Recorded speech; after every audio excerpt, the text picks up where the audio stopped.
Nigel Nelson, and also broadcaster Danny Kelly. I didn't read the journalist. I did it on purpose. No, I'm not doing that bit. Nigel, now you were telling me that you had a chat with Keir Starmer. Yeah, I was interviewing for the Sunday Mirror on Friday in advance of the Labour Party conference. So I had a bit of an opportunity to probe his thinking about this whole green agenda.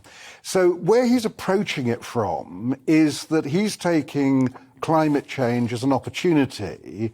And what he thinks that he should be able to do is that if you make Britain self-sufficient in energy by 2030, that would create something in the region of 500 to 700,000 jobs.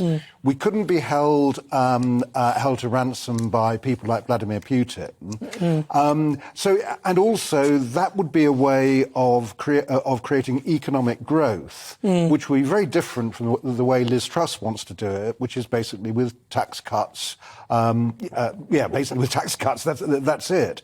I can see it can work. If you're actually spending the money on it, and there's an £8 billion fund lying around there ready to start work on it, if you can get your nuclear, your solar, offshore, onshore, all renewables, hydrogen, and you really sort of double up on what we're doing at the moment, yes, you could reach the target. It would create loads of jobs, and the final thing would be, if we were self-sufficient in energy, our bills would be, he estimates, £475. Well, but what they both said was that to do that would be extremely expensive. That's what they were saying. So the investment required to get everything in that way would be ridiculous. And if we think our bills are high now, they would be extortionate. That's what they were both saying. They're saying that it would be extremely expensive. Well, it will be expensive, but then most of it will be private investment anyway, because these will be the energy companies who will profit out of the products at the end of it.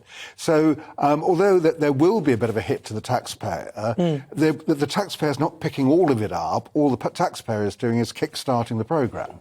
The question is, Nana, is it going to pay off? And the answer, in my view, is no, because it's in 8 years' time. This target's in 8 years' time. You've got, right said Fred, coming in the studio.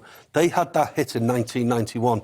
Where have those 31 years gone? They have flown by. We're talking about 8 short years. And the reason I say the gamble is not going to pay off with the constituents, with the Labour voters, is that I think, my view, is that traditional Labour voters, forget the North London elite, forget those liberal, wealthy multimillionaires.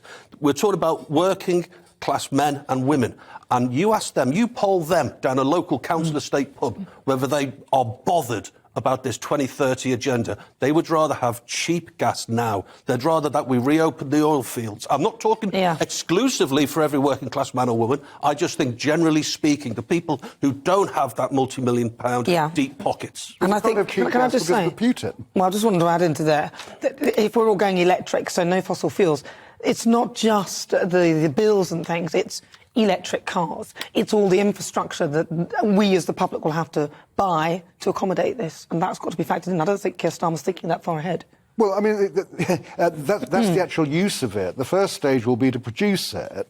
So what you will get is electricity to heat and light your homes. From that point of view, it is thought through. But what about, I'd need an electric car to go with this. An electric car's 44 grand. I haven't got 44 grand. A lot of people haven't got 44 grand. How are we going to do that? I mean, Dennis the expert on the car thing, but they will come down in price. Yeah, but not that quickly. 8 years. Yeah, and there won't be the infrastructure to charge the damn things, in my view. They've really got to start catching up with with what they're saying. The rhetoric, which is coming out today in 2022, they need to start doing things now in order for us to be 2030 completely reliant on